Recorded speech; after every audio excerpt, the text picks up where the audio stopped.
বন্ধুরা, প্রতিদিনের মতন আজকেও আপনাদের দিদিভাই রান্নাঘরে চলে এসেছে। চলুন আজকে দুপুরে কি রান্না করে পুরোটাই আপনাদের সঙ্গে শেয়ার করব। আজকে করব মশলা ছাড়া ফুলকপি। দারুণ লাগে একদম খেতে, মশলা ছাড়া। সবসময় তো মশলা দিয়ে ফুলকপি রান্না হয়, তা আজকে একদম ঝঞ্ঝট ঝাড়া ঝঞ্ঝট ছাড়া মশলা ছাড়া ফুলকপি রান্না করব। রেসিপিটা দেখতে থাকুন, আশা করি আপনাদের ভালো লাগবে। চটজলদি হয়ে যাবে, খেতেও কিন্তু সুন্দর হয়। আর ফুলকপির সঙ্গে থাকবে বেগুন ভাজা। শীতকাল মানে কিন্তু বেগুন ভাজা রাখতেই হবে, তাই না? ফুলকপি কেটে নিয়েছি একদম এইভাবে, আলু কেটে নিয়েছি লম্বা লম্বা করে, আর একটু টমেটো নিয়ে নিয়েছি। আর এখানে বেগুন ভাজা হবে, বেগুনগুলো কেটে নিয়েছি। এখানে কড়াইতে কিন্তু অনেকটা পরিমাণে তেল দিয়ে দিয়েছি। বেগুনগুলো আগে ভেজে নিই আমি, একটু লবণ আর একটু হলুদ দিয়ে বেগুনগুলোকে সুন্দরভাবে মাখামাখি করে নিই। শীতকালে বেশ ভাতের প্রথম পাতে কিন্তু বেগুন ভাজা থাকলে এক পিস কিন্তু ভালোই লাগে, তাই না? আর তার থেকে বড় কথা, আমার কর্তা মশাই বেগুন ভাজা খেতে খুব ভালোবাসে। বেগুন ভাজা দিয়ে রুটি, বেগুন ভাজা দিয়ে ভাত, পরোটা খেতে ও খুব ভালোবাসে। তার জন্য কিন্তু চেষ্টা করি বরের পছন্দের খাবারটা একটু রাখার জন্য। শীতকালে ও বেগুন ভাজা, বেগুন পোড়া, বেগুনের সমস্ত কিছু, বেগুনের তরকারি খেতেও খুব খুব ভালোবাসে। তা ওর পছন্দটা মনে করি কিন্তু এরকম দুপুরে রাখার চেষ্টা করি, বেগুন ভাজা আর তরকারি দিয়ে যেতে পারি। চলো বন্ধুরা, বেগুনটা ভেজে নিই। আর এখানে আমি সবজিগুলো একটু করে ধুয়ে নিই সুন্দর করে। বেগুনটা ভাজা হতে হতে আমার সবজিটা ধোয়া হয়ে যাবে। কপিটা বেশ সুন্দর পরিষ্কার একদম, কপিটা কোনো দাগ দুগ নেই, কিছুই নেই।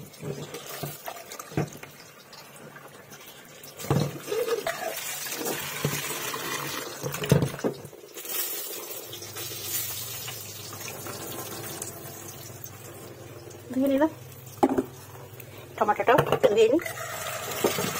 সবসময় মশলা দিয়ে তো আমরা খাই, কিন্তু মশলা ছাড়াও ফুলকপি কিন্তু এই শীতে খেতে বেশ ভালোই লাগে। আর দেখুন বেগুন ভাজাতে কত তেল দিয়েছিলাম।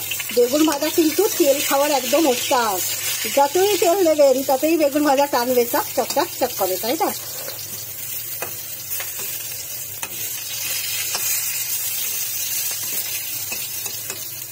বেগুনটা কিন্তু ভাজা হয়ে গেছে, এবার আস্তে আস্তে করে বেগুনগুলো আমি তুলে দেবো।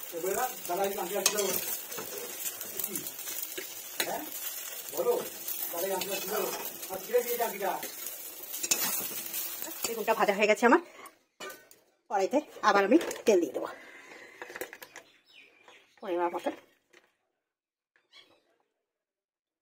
অনেকগুলো কাঁচা লঙ্কা আর একটু আদার টুকরো আর এই ঘষণি, যাদের কাছে ঘষণি নেই তারা নোড়া দিয়ে থেতো করেও নিতে পারেন। আমি একটুখানি ঘষে নেবো। বন্ধুরা, এই যে তেল হয়ে গেছে, এবার কিন্তু আমি ফুলকপি আলু দিব।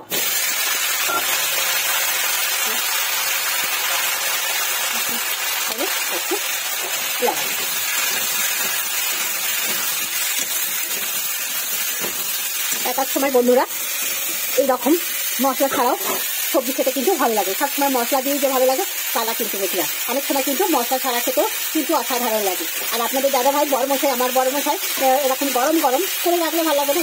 গরম গরম ভাত, বেগুন ভাজা এরকম মশলা ছাড়া তরকারি দিলে কিন্তু খুব ভালোবাসে খেতে। তবে সবসময় তেল ঢালু মশলা খেতেও ভালো লাগে না, এরকম মাঝে সাথে করে ভালো লাগে। আর কপিটা একদম টাটকা ছিল বন্ধুরা, দেখতেই পেলেন এই কপিটা।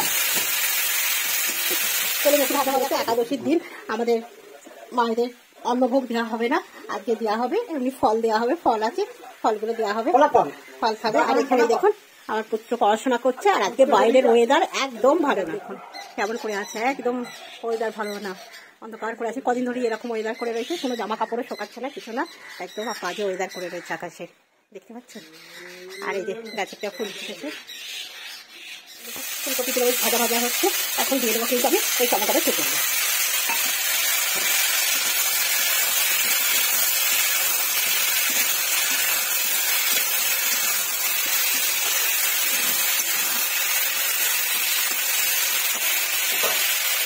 ভাজা ভাজা হয়ে গেছে, এবার আমি দেবো জল, পরিমাণ মতো একটু জল দিব।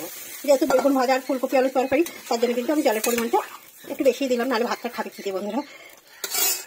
এর মধ্যে এবার পরিমাণ মতো আমি হলুদ দিয়ে দেবো, যেটুকু দরকার লাগবে, লবণ দিয়ে দেবো।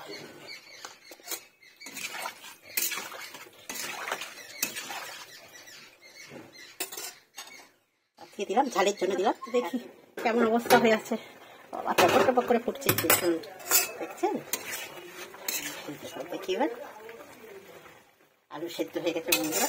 এবার দেবো আমি এই যে আদাটা ছুঁড়ে রেখে দিয়ে আদাটা দিয়ে দেবো।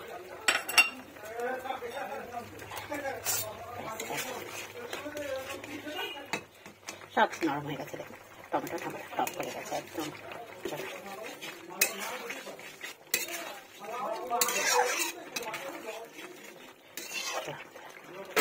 এবার একটু নাপিয়ে নিই, চলুন।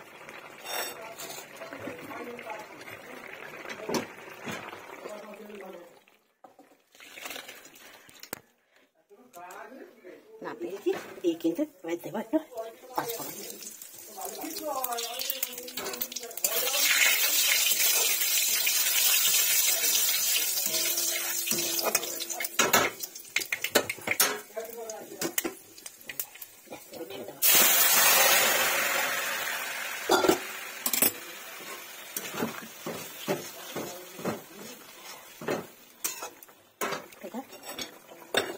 এটা দিয়ে দেবো ধনে পাতা একদম, ব্যাস ব্যাস।